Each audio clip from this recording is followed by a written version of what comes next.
Bonsoir à tous et bienvenue pour cette 4e conférence de Carême du RASO. Moi, je suis Lucie Villard, je suis chargée de mission pour le RASO.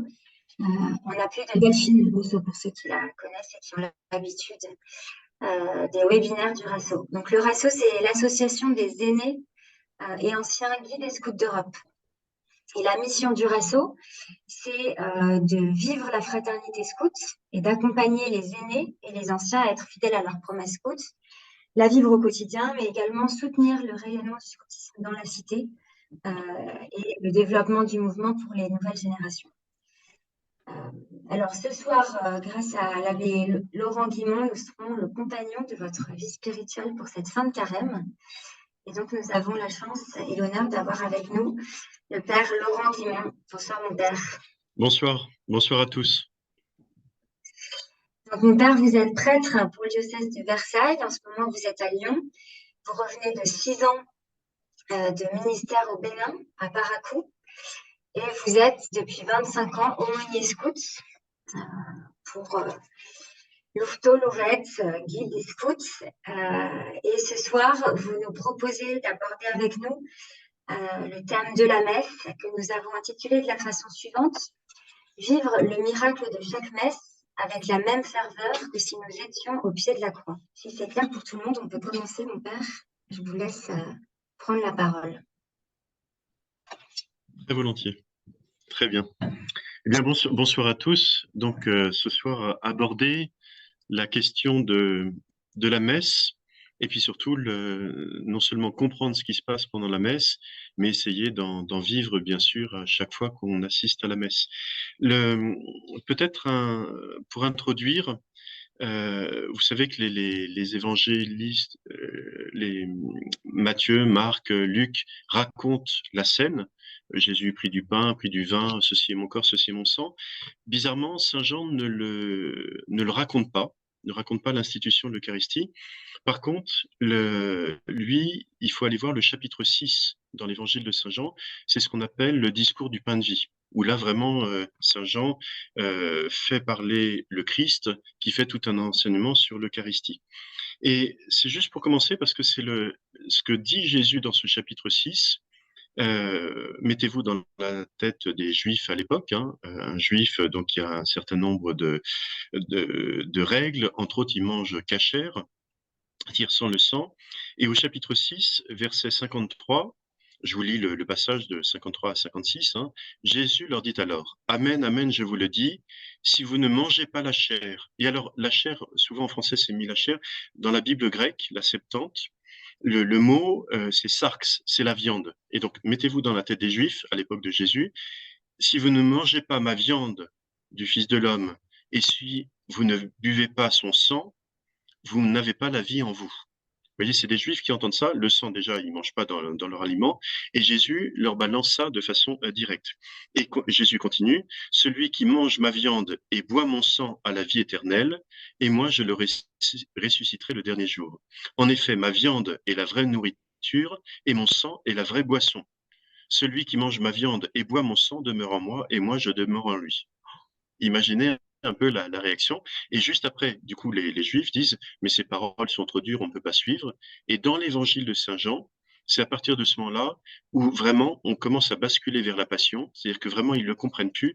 Là, Jésus a essayé de les monter de plus en plus haut, et là, c'est en fait, s'ils ne sont pas capables de suivre. Jésus se tourne vers Saint Pierre en disant: et vous ne partez pas.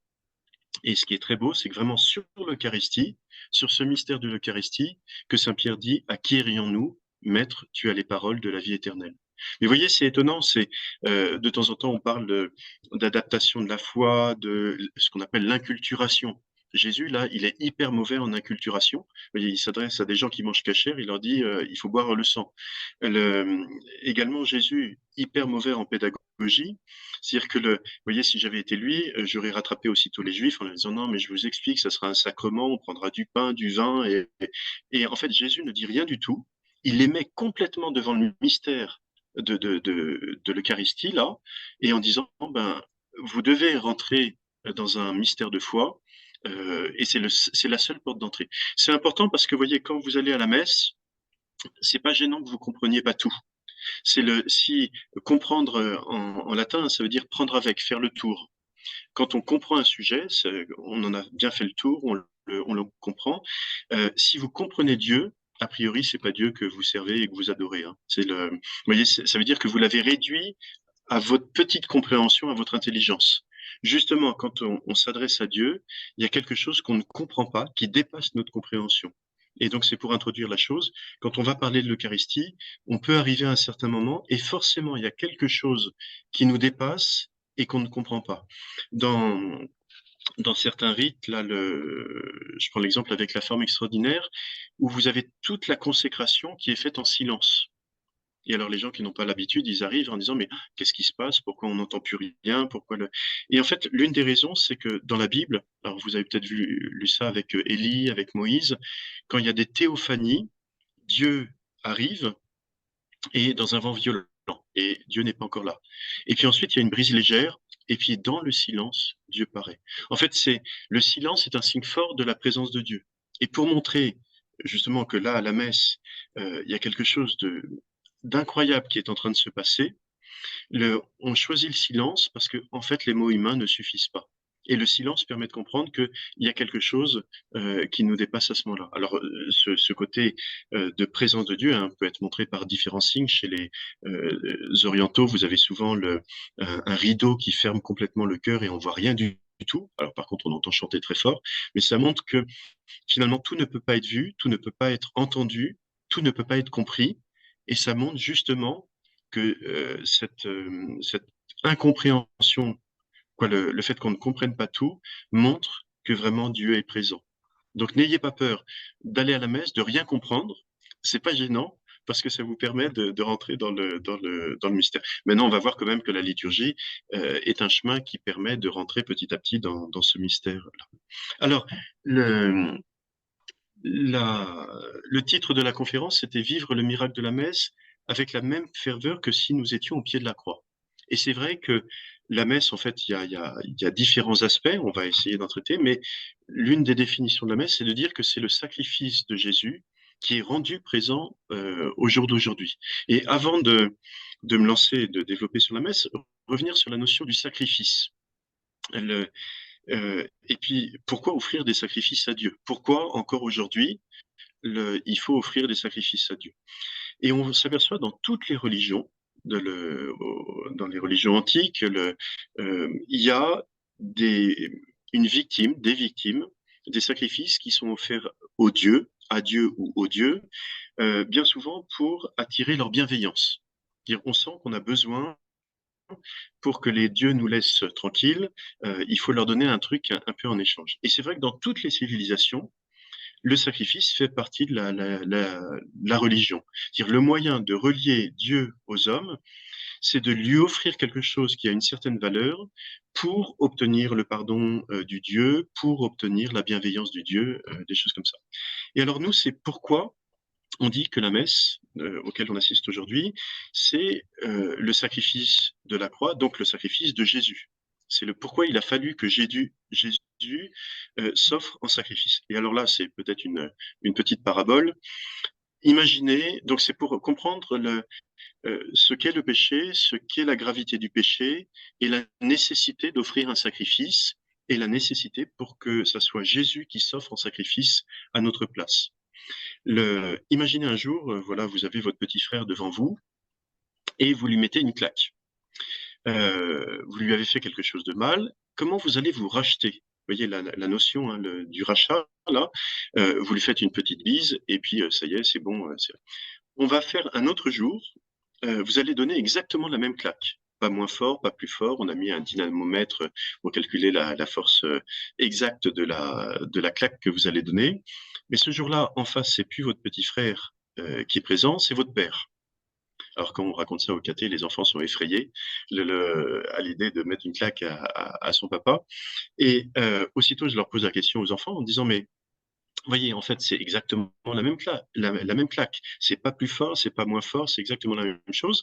Et la question, c'est, du coup, c'est moins grave parce que papa est plus costaud, donc il résiste mieux à la claque. C'est pareil parce que c'est une claque et c'est toujours la même claque. Ou c'est plus grave en fonction de la dignité de la personne qui a reçu la claque. Et là, mais tous, ils sont effrayés en disant non, mais on ne peut pas donner une claque à papa. Et là, on commence à sentir que la gravité d'une faute ne vient pas tellement de l'acte lui-même, mais vient beaucoup plus de la personne qui reçoit l'offense.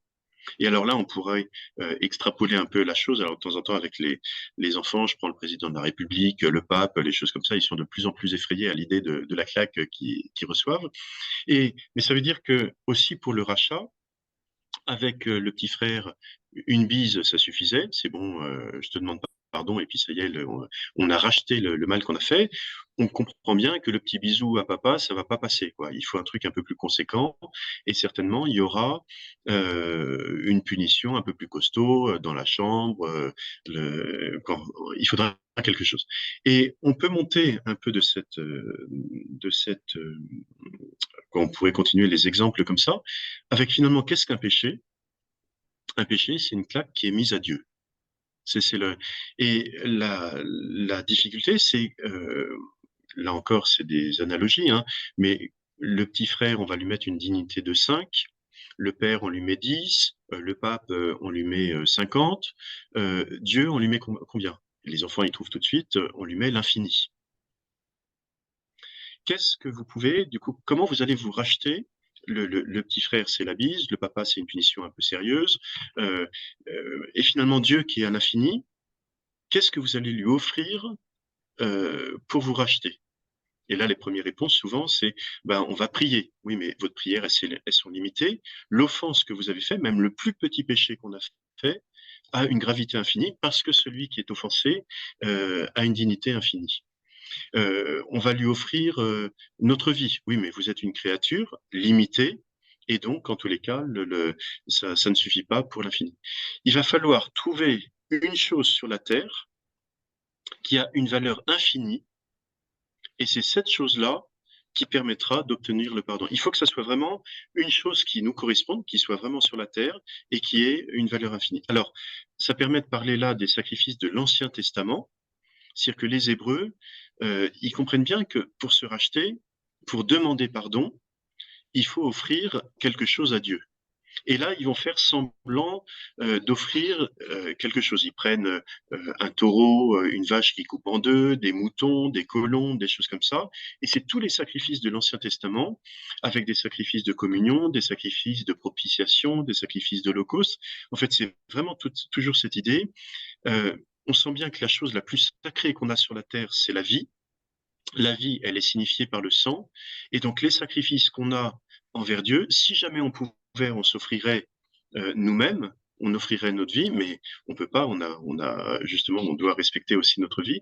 Et donc, on prend des animaux pour signifier que par le sang de ces animaux-là, le, le- on essaye d'obtenir la bienveillance de Dieu. Vous avez ça avec Moïse quand il est dans le désert, là c'est dans le chapitre 24 du livre de l'Exode. Vous avez les versets 6 à 8, là, je vous les lis. Moïse prit la moitié du sang et le mit dans des coupes. Puis il aspergea l'autel avec le reste du sang. Il prit le livre de l'Alliance et en fit la lecture du peuple. Celui-ci répondit, tout ce que le Seigneur a dit, nous le mettrons en pratique, nous y obéirons. Moïse prit le sang, en aspergea le peuple et dit, voici le sang de l'Alliance que sur la base de toutes ces paroles, le Seigneur a conclu avec vous. Vous voyez, c'est vraiment le sang de l'alliance. C'est-à-dire qu'il y a une double signification. Le sang va permettre d'offrir un vivant, donc avec une valeur, c'est la chose la plus importante qu'on a sur la terre, c'est donner sa vie. Mais comme on ne peut pas donner sa propre vie, on va donner la vie des animaux. Et puis il y a quand même aussi cette notion d'alliance, c'est-à-dire que un peu comme les cow-boys et les Indiens, vous voyez, qui se coupaient la paume de la main, et puis qui disaient maintenant on est frères de sang. Il y a un peu cette notion-là dans le sacrifice en disant, ben, avec Dieu, comment on peut être frère de sang? On donne une partie du sang et puis avec Dieu, en offrant le sacrifice, on dit, ben voilà, c'est pour ça qu'on est aspergé du sang, par le sang de cette bête qui est répandue partout, on fait alliance avec Dieu. Et dans l'Ancien Testament, Moïse, du coup, fait ses sacrifices. Et Dieu était là, on n'est pas tout à fait en justice, c'est-à-dire que quand les animaux sont sacrifiés, Dieu fait comme si alors on appelle ça des sacrements, mais dans un sens très large, dans l'Ancien Testament. Et c'est vrai que ça obtenait le pardon de la part des Juifs, mais Dieu faisait un peu semblant. C'est-à-dire que, vous voyez, les sacrifices de l'Ancien Testament, c'est un peu comme un petit enfant qui dessine à sa maman, qui lui fait, un petit enfant de 3 ans, là, qui fait un dessin à sa maman. Il fait une grosse patate avec 4 bâtons. Il l'offre à sa maman en disant: «Maman, je t'ai dessiné». Et là, la maman prend un air ravi et épanoui en disant: «Mais c'est incroyable, c'est joli, merci mon chéri». En fait, c'est une patate avec 4 bâtons et c'est moche, hein. Mais elle, plus que le dessin lui-même, elle voit l'intention du cœur de l'enfant. Et en fait, c'est ça qu'elle trouve beau. Jamais on mettra, une patate avec 4 bâtons dans un musée. Et donc, il y a la même chose dans l'Ancien Testament. Moïse, quand il voit ces sacrements, quand Dieu voit les sacrements de Moïse, il fait: «Bah, ils sont gentils. Ils m'offrent des animaux. Allez, c'est vrai, je leur accorde le pardon, mais c'est pas en toute égalité. C'est-à-dire que là, c'est vraiment par miséricorde que Dieu leur pardonne. Et Dieu ne veut pas en rester là, c'est-à-dire il veut pas simplement faire semblant de nous pardonner, il veut que nous-mêmes, on lui offre quelque chose qui a une valeur infinie, de façon à ce que, en toute égalité, en toute justice, il nous donne le pardon. Parce que la chose qu'on lui aura offert a une valeur infinie. Et c'est là le mystère de l'incarnation et puis de la rédemption, c'est-à-dire Dieu qui se fait homme, Jésus. Quelle est la seule chose qui a une valeur infinie sur la terre? C'est Jésus. Il est vrai homme, donc vraiment de notre côté, et en même temps vrai Dieu, donc une valeur infinie. Lui-même, en notre nom, va offrir sa vie à son Père, à Dieu le Père, et de fait, quand Jésus meurt sur la croix, s'offre en notre nom en réparation de tous nos péchés. À ce moment-là, le Père dit, effectivement, là, vous avez trouvé le seul cadeau sur la terre qui a une valeur infinie, mais je fais plus semblant de vous pardonner. En toute égalité, vraiment, vous avez atteint vous m'avez offensé infiniment. La réparation que vous m'offrez aujourd'hui en m'offrant Jésus sur la croix, c'est une réparation infinie et vous êtes parfaitement justifié. Et donc, la grande joie des sacrements, c'est que quand vous êtes baptisé, donc tous les sacrements sortent du cœur de Jésus sur la croix, avec le cœur transpercé, le sang, l'eau, et etc. Quand vous recevez tous les sacrements, en fait, c'est parce que Jésus lui-même s'est offert en sacrifice à notre part, vraiment en tant qu'homme, mais aussi avec une valeur infinie en tant que Dieu, et on est complètement justifié, et on partage la vie divine en recevant les sacrements qui nous sont donnés à ce moment-là. Et donc, vous voyez, ça veut dire que la messe, c'est ça qui est rendu présent. En fait, il n'y a qu'un seul sacrifice unique qui a été accompli par Jésus, le vendredi saint sur la croix. Dès qu'on célèbre la messe, c'est comme si on tendait le bras à 2000 ans de distance et on rend présent, c'est une représentation, mais c'est pas simplement une figuration, c'est une représentation, c'est-à-dire que quand on célèbre la messe, ça rend présent le sacrifice de la croix au jour d'aujourd'hui, avec toute l'application des grâces que Jésus a gagnées ce jour-là sur la croix. Et là, vous voyez, cette notion de sacrifice est très forte pendant la messe. Il y a différents gestes qu'on retrouve, hein, bien sûr, c'est l'autel. L'autel, alors représente le Christ, mais c'est l'autel du sacrifice. C'est vraiment, on vient immoler la victime dessus. Les hosties, on appelle ça les hosties, hein. Hostie, ça veut dire victime. Donc c'est vraiment, quand vous recevez une hostie, vous recevez la victime. Vous communiez à la victime, c'est Jésus qui s'est offert comme victime pour vous racheter de tous vos péchés.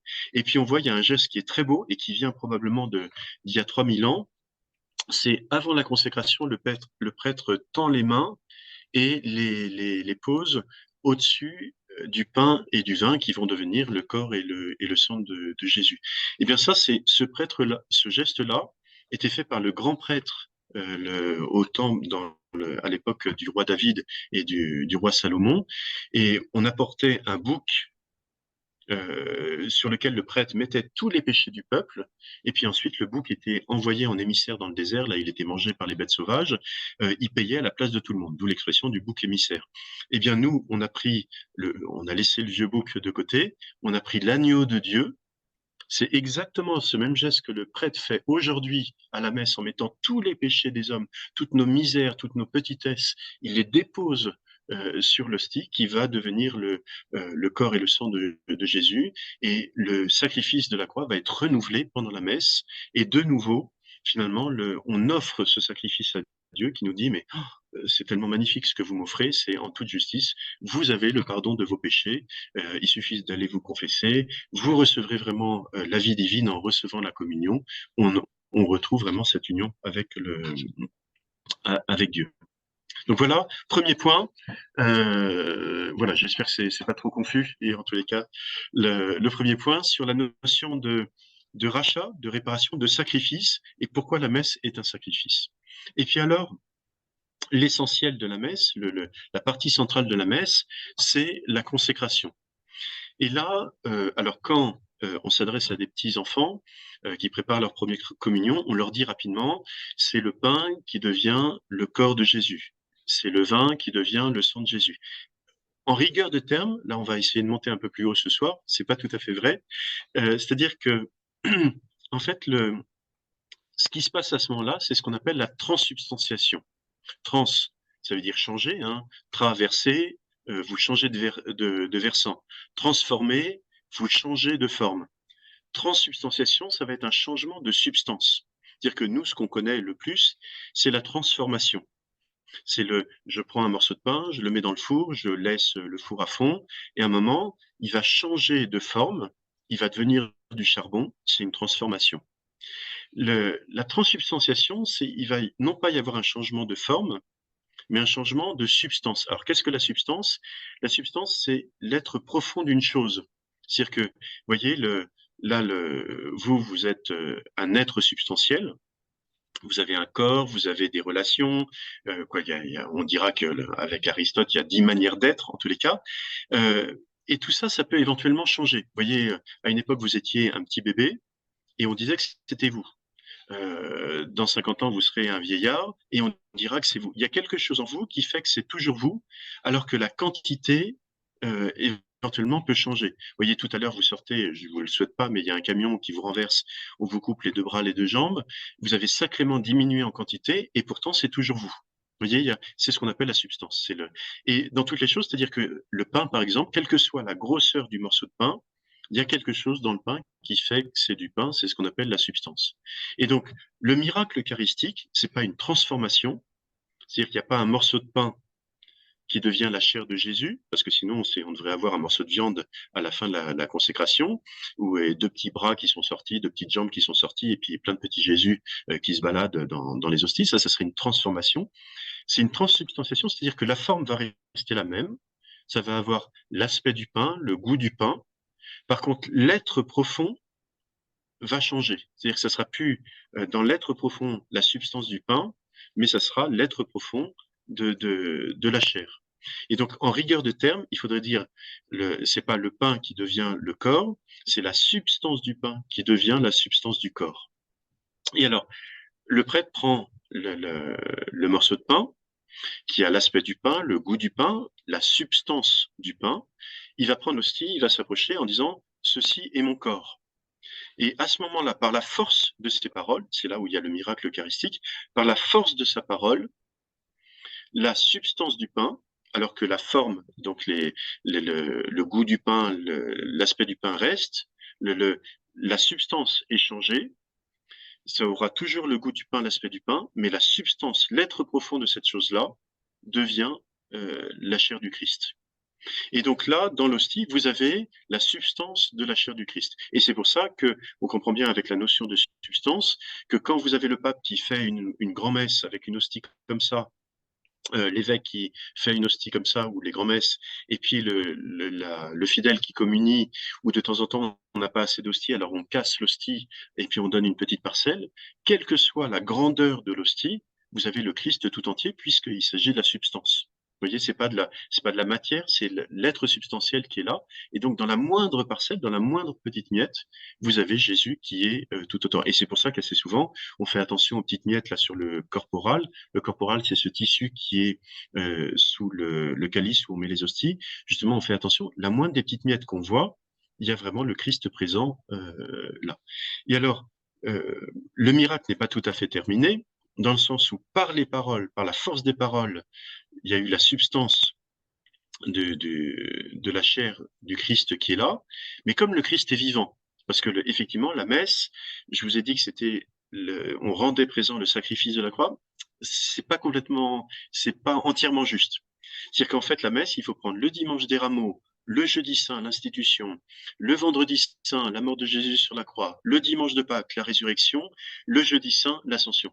Dans le canon numéro 1, vous voyez, en mémoire de sa mort, de sa résurrection et de son ascension au ciel. En fait, la messe, c'est vous prenez tout ça. Alors, vous avez des différents moments dans la messe où, par exemple, le dimanche des Rameaux, ne serait-ce que la procession d'entrée avec le prêtre qui rentre, là, c'est la procession des rameaux qui sont là, c'est le Christ en gloire qui rentre dans le temple de Jérusalem. Vous voyez, là, on est au dimanche des Rameaux. Bien sûr, l'institution de l'Eucharistie, c'est le jeudi saint. Là, on va voir la double consécration, c'est la mort de Jésus sur la croix. Et puis, quand on communie, c'est pas le Jésus mort, c'est le Jésus ressuscité, le Jésus glorieux au ciel qu'on reçoit. Donc, en fait, la messe, c'est tout ça. C'est pas simplement le sacrifice de la croix, c'est aussi tout le reste. En 1 heure de temps, en fait, vous revivez 33 ans de la vie du Christ. Et il y a même chez les orientaux, vous voyez, on commence même à Noël, dans le sens où vous avez avant la messe une petite table à l'extérieur de l'église qui s'appelle Bethléem, où on prépare le pain, puisque vous savez que Bethléem, ça veut dire la maison du pain. Jésus, quand il est né, il a été couché dans une crèche, dans une mangeoire. Donc, dès le début, on sait qu'il est venu pour être mangé, quoi. Dans une ville qui s'appelle la Maison du Pain, dans une mangeoire, ça prépare déjà l'Eucharistie. Et les orientaux ont une petite chapelle exprès qu'ils appellent Bethléem, où ils préparent ce qui va servir pour la consécration. Et donc, et je continue. Alors, donc, dans l'hostie, après les paroles du prêtre, il y a la substance de la chair, mais comme le Christ est vivant, aussitôt, vous avez la substance du sang, l'âme de Jésus, parce que Jésus est vrai homme. Donc un homme, c'est le corps, le sang et l'âme. Ça, c'est l'humanité de Jésus. Et Jésus est Dieu aussi. Et on dira que du coup, dans l'hostie consacrée, vous avez la substance du corps, la substance du sang, l'âme humaine de Jésus et la divinité. Donc finalement, dans l'hostie, vous avez Jésus tout entier. Et c'est pour cette raison-là, parce que après il va y avoir la consécration du vin, de temps en temps, vous pourriez être jaloux en disant, mais le prêtre, il communie sous les deux espèces, avec l'hostie et avec le calice, avec le vin. Et du coup, nous, on n'a reçu que le corps. Non, dans l'hostie, vous avez déjà entièrement le Christ, la substance du corps, la substance du sang, l'âme et la divinité. Et puis après, la consécration continue, et donc le miracle eucharistique continue. Le prêtre prend le vin, l'aspect du pain, le goût du vin avec la substance du vin. Il va prononcer les paroles de la consécration. À ce moment-là, par la force des paroles, ça devient, donc il y a toujours l'aspect du pain, le goût du vin, mais ça devient la substance du sang du Christ. Comme le Christ est vivant, aussitôt, vous avez la substance du corps, l'âme et la divinité. Et en fait, aussi bien dans les hosties que dans le calice, vous avez exactement la même chose, la substance du corps, la substance de la substance du corps, pardon, la substance du sang, l'âme et la divinité entièrement. Donc, c'est pour ça que la communion est distribuée de façon beaucoup plus classique.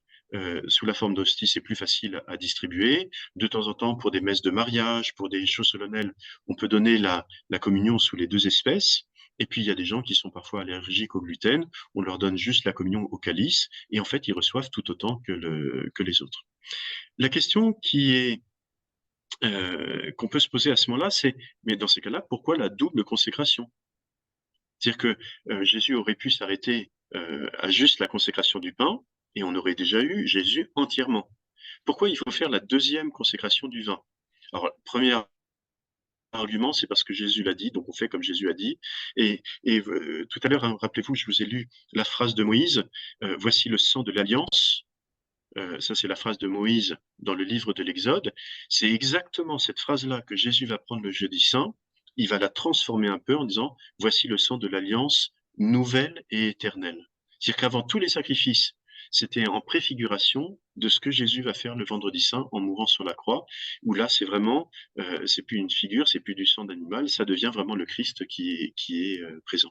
Et alors, la double consécration, imaginez peut-être un exemple. On est un dimanche, je suis parti en camp scout.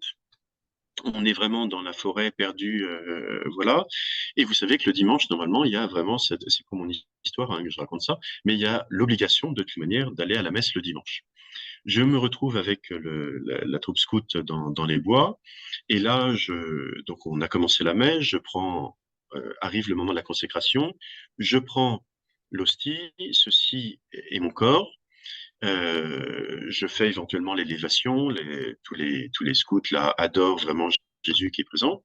Et puis je vais pour prendre le calice, mais là, crise cardiaque, je tombe par terre, je suis mort. Le problème, qu'est-ce que vous avez sur l'autel? C'est-à-dire que sur l'autel, il y a le ciboire où il y a toutes les hosties où j'allais distribuer la communion après. Qu'est-ce qu'il y a dedans? Effectivement, puisqu'il y a eu la consécration, ceci est mon corps, eh bien, vous avez effectivement dans chacune des hosties le Christ tout autant présent. Par contre, je suis mort avant la consécration du vin. Qu'est-ce qu'il y a dans le vin? Est-ce que le vin, par le fait même, a été consacré? Non, puisque j'ai pas dit les paroles de la consécration, ceci est mon sang. C'est vraiment ces paroles-là qui rendent présent la substance du corps, la substance du sang, la la divinité dans le calice.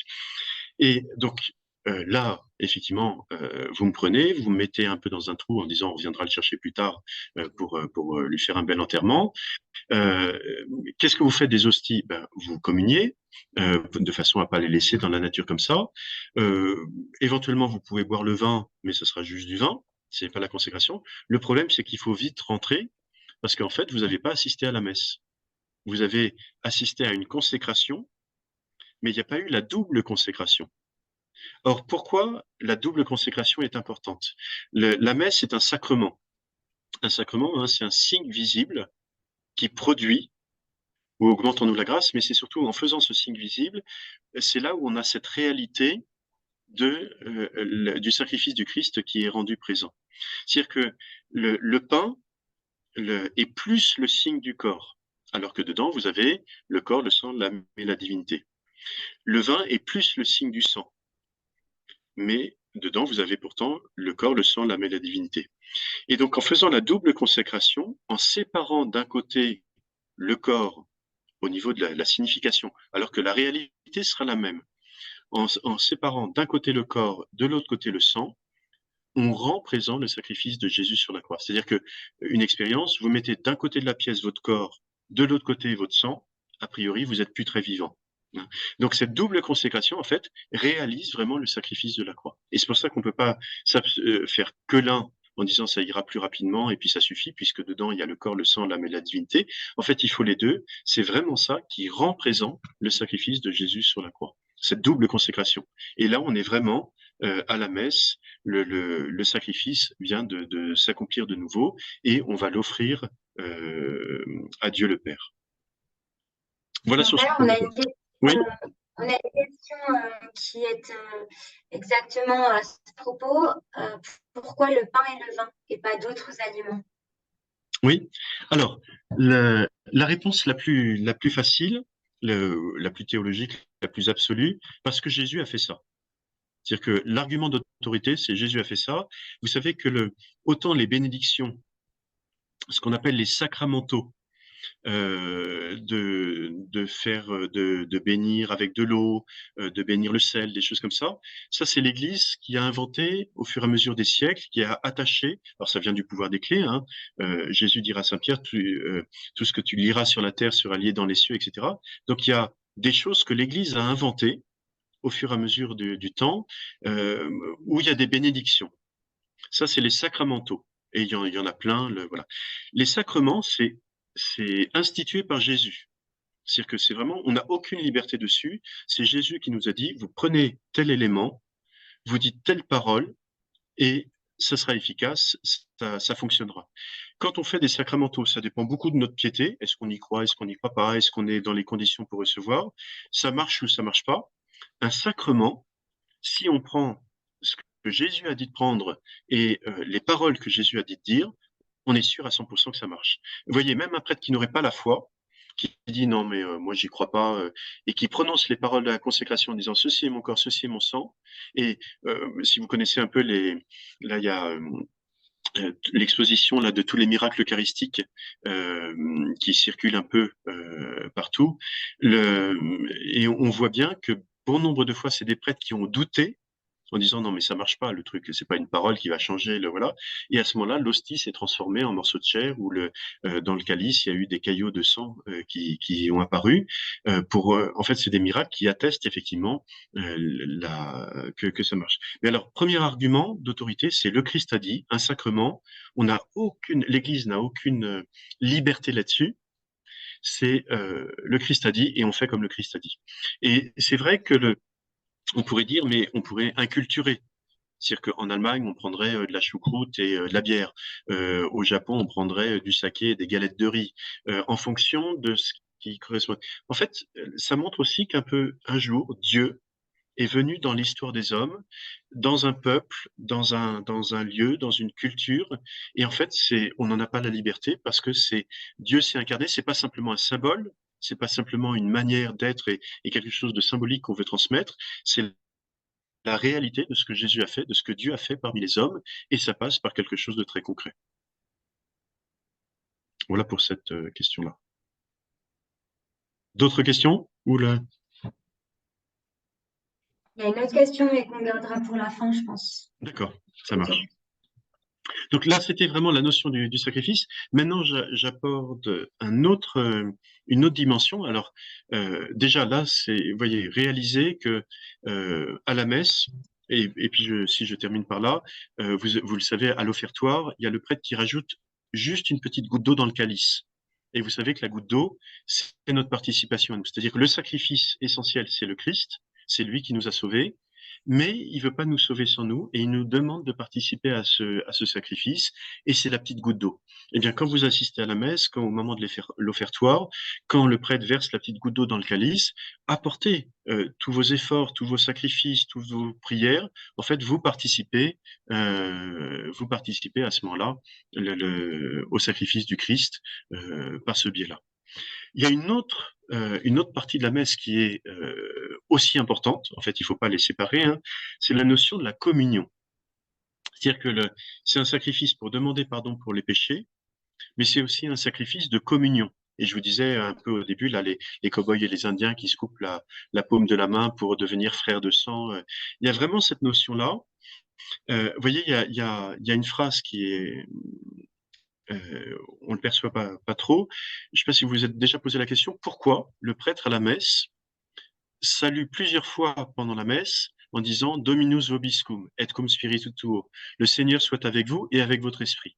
Pourquoi on parle comme ça? Pourquoi on ne dit pas bonjour et puis tout le monde répond bonjour, le prêtre, voilà, ça serait un peu bizarre. Mais tout simplement, ça fait référence à tout un dialogue qui a lieu dans l'Ancien Testament. C'est-à-dire que on voit ça chez Ézéchiel, on voit ça chez pas mal de prophètes, et puis tout simplement dans le Pentateuque aussi. Plus d'une fois, Dieu vient en disant « Je serai votre Dieu, vous serez mon peuple ».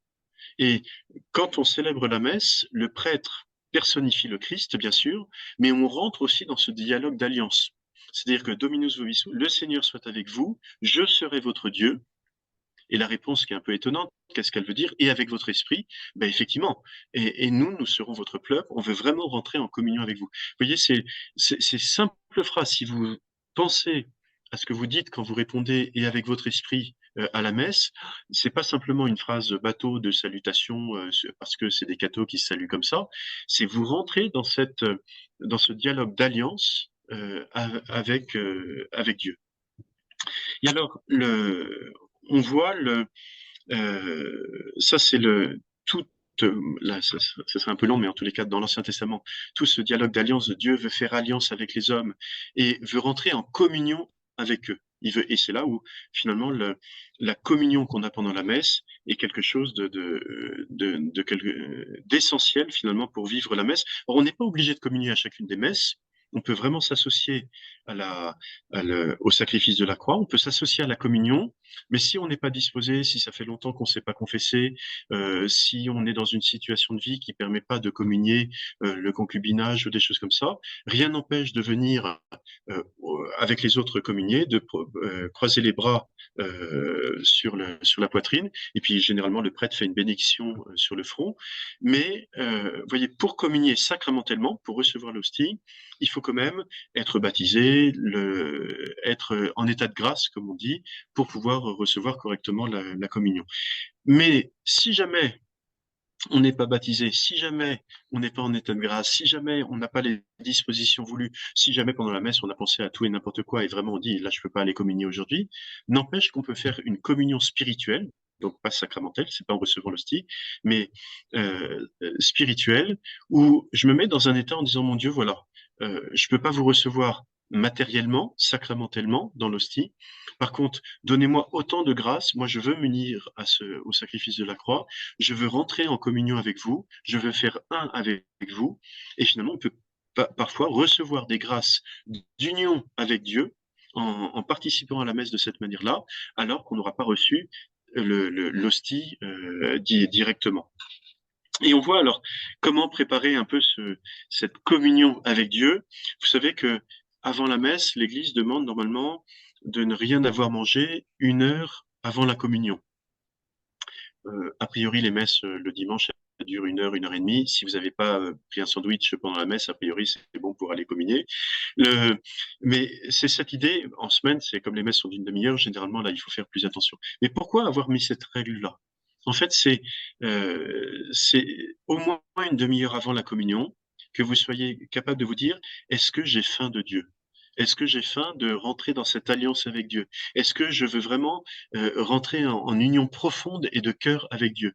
Et donc, de façon à ce qu'on n'aille pas faire la chose sans y penser et un peu bêtement, l'Église nous dit, ben, préparez-vous. Alors, elle nous a mis une règle un peu matérielle, hein, ne rien manger avant 1 heure avant le moment de la communion. Et tout simplement, c'est pour que 1 heure, ça nous aide à penser qu'1 heure avant la communion, il faut déjà préparer notre cœur pour rentrer dans cette démarche de communion. Il y a aussi, pour bien communier, alors communier sacramentellement, on reçoit le Christ, il faut aussi préparer, il faut communier à la parole. Vous voyez, vous connaissez probablement ça bien, il y a la liturgie de la parole et puis la liturgie eucharistique. Il y a la table de la parole où il faut recevoir le pain de la parole, et puis il y a le pain eucharistique qu'on reçoit ensuite après. Et les deux, en fait, sont très complémentaires. Vous voyez, l'idéal, ça serait que ça peut se faire en patrouille, ça peut se faire en troupe, en compagnie, ce que vous voulez, ou en famille aussi. Vous voyez, avec une famille avec des petits-enfants même, le samedi soir, dans la prière du soir, lisez l'évangile ensemble. Et puis du lendemain, l'évangile du dimanche. Et puis vous restez un moment en silence et chacun dit en fait ce que ce texte-là ça lui fait penser. C'était Saint Jérôme qui disait quand tu pries, tu parles à Dieu, quand tu lis, Dieu te parle. Vous voyez, se nourrir de la parole de Dieu, c'est prendre le temps d'écouter sa parole et par le fait même de réfléchir un peu sur cette parole. Donc vous faites ça le samedi soir. Le, et puis, en famille ou en patrouille, voilà, chacun dit un peu ce qu'il a compris du texte, ce qui le touche. C'est pas une explication théologique, hein, c'est plutôt qu'est-ce qui me touche dans ce texte-là, qu'est-ce que ça veut dire pour moi. Et si vous faites ça le samedi soir, déjà vous arriverez le lendemain, avant la messe, vous saurez de quoi le texte va parler. Bien souvent, hein, vous arrivez aux messes, personne ne sait de quoi ça parle. Du coup, ça passe. Il suffit de vous demander à la fin de la messe quels ont été les textes. Bien souvent, c'est déjà oublié parce que ça n'a pas été préparé. Ne serait-ce que la veille au soir, vous préparez les textes. Vraiment, il y aura une répercussion beaucoup plus forte dans votre âme parce que vous aurez vraiment préparé. Et puis, c'est surtout quand le prêtre fera l'homélie, en fait, ça éclairera des discussions que vous avez eues certainement entre vous déjà, et vous dire, ah bah oui, c'est vrai, on n'avait pas pensé à ça, ou ça complétera. Ça veut dire que votre cœur sera vraiment nourri de la parole de Dieu, et probablement, la communion sacramentelle que vous allez faire après en communion à l'hostie sera plus intense et plus forte parce qu'elle sera préparée par toute cette mendication de la parole de Dieu. Et puis, vous voyez, après, dans la manière de vivre la messe, de vivre ce moment de communion qui est intime, n'ayez pas peur aussi de prendre un temps d'action de grâce. Alors, je ne sais pas si vous savez, action de grâce, hein, en latin, c'est gratias tibiago, je te remercie. C'est voilà, en français c'est merci. Comment on dit merci en grec? C'est un peu la question piège. Comment on dit merci en grec? Si vous allez à une terrasse de café, là, on vous apporte le café, qu'est-ce que vous dites pour remercier? Vous dites Eucharisto. C'est le Eucharistie, ça veut dire merci. Hein. C'est-à-dire que l'Eucharistie, c'est l'acte par excellence par lequel on remercie Dieu de tout ce qu'il nous a donné. Vous voyez, c'est la messe, donc c'est non seulement un sacrifice, c'est aussi une communion, c'est aussi l'Eucharistie, c'est-à-dire l'action de grâce par excellence. Quelle est la plus belle chose qu'on peut faire pour remercier Dieu de l'air qu'on respire, de la famille qu'on a, de ce qu'on vit aujourd'hui? Eh ben, c'est de lui offrir le sacrifice de la messe. Et là, c'est toute la louange de Dieu qui est accomplie à ce moment-là. Mais ça veut dire aussi qu'il faut vraiment prendre pendant la messe un temps eucharistique, un temps d'action de grâce. Quand vous avez communié, quand vous avez assisté à la messe, n'hésitez pas après à prendre un temps d'intériorisation. Vous voyez, c'est presque trop dommage de partir tout de suite à l'extérieur et puis de faire comme si on n'avait rien reçu. On s'aperçoit que quand on arrive à prendre un temps un cœur à cœur d'action de grâce à la fin, donc d'Eucharistie à la fin de la messe, certainement, il y a comme une répercussion sur l'ensemble de notre journée. Si on part rapidement, il y aura moins de répercussions sur l'ensemble de la journée. Voilà. Et je termine parce qu'après, on arrive, il va rester 10 minutes pour vous poser vos questions. Le, tout simplement, je pense que la messe, on peut facilement le rattacher au troisième article de la loi scout. Hein. Le scout est fait pour servir et sauver son prochain. Jésus qui vient et qui donne sa vie pour nous. Et en fait, vous voyez, vous avez certainement réfléchi à la pédagogie du scoutisme. Pourquoi Baden-Powell a inventé la BA? Pourquoi on l'a fait faire dès l'âge des louveteaux et des louvettes? Tout simplement parce que on met un peu en automatisme. Qu'est-ce que la BA? C'est penser aux autres, c'est donner quelque chose de soi aux autres. Vous voyez. Et le but de notre vie, c'est Jean-Paul II qui disait, en nous, il y a la loi du don. En fait, on est heureux et on le sait. Et vous tous qui vous êtes mariés, vous tous qui êtes rentrés dans les ordres religieuses, prêtres, etc. Quel bonheur quand on se donne entièrement à quelqu'un d'autre. En fait, on est fait pour se donner, on est fait pour être heureux comme ça. Eh bien, la pédagogie scout, en commençant par la BA, on apprend tous les jours à se donner un petit peu. Et puis, vous avez un don qui est renouvelé au moment de la promesse scout. Vous avez ce don-là plus absolu encore au moment du départ routier ou de l'engagement guinéné, où on voit bien que le cérémonial, c'est vraiment être prêt à tout donner, absolument. Et en fait, c'est le moyen de l'école aussi pour se donner, c'est la messe, c'est l'Eucharistie. C'est-à-dire Jésus a tout donné, c'est donné entièrement, se donne à nous entièrement.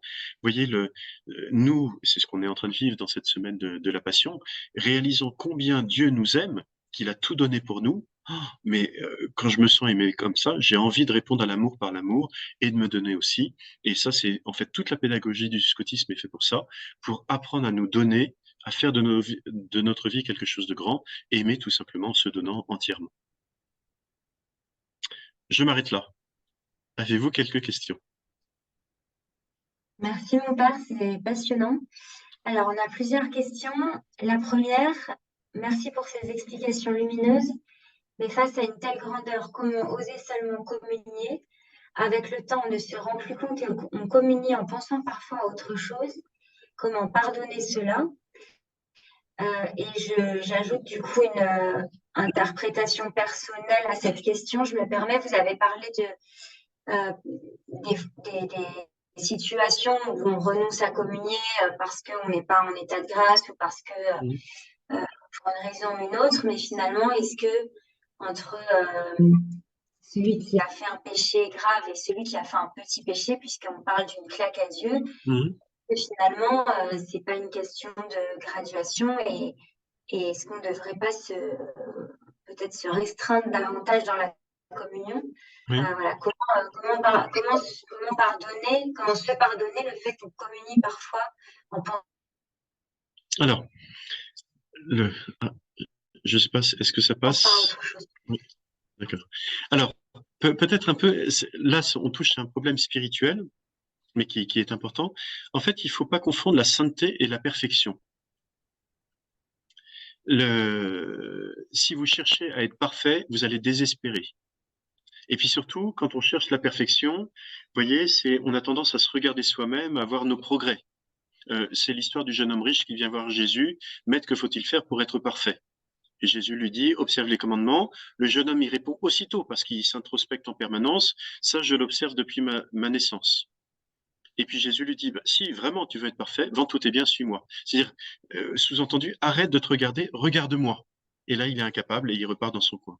Vous voyez, la sainteté, c'est pas être parfait. La sainteté, c'est avoir le regard fixé sur le Christ. C'est être émerveillé par le Christ, c'est se mettre en chemin derrière le Christ. Vous voyez. Et objectivement, ce qui empêche de communier, c'est quand effectivement il y a un péché grave, un péché mortel, c'est-à-dire un acte grave, pleine connaissance, pleine volonté.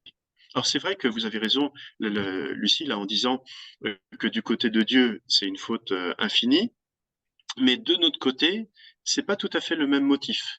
C'est-à-dire que quand je fais un péché mortel, je sais que c'est mal, je veux le faire d'une façon complètement déterminée, ma volonté est vraiment engagée dans le mal.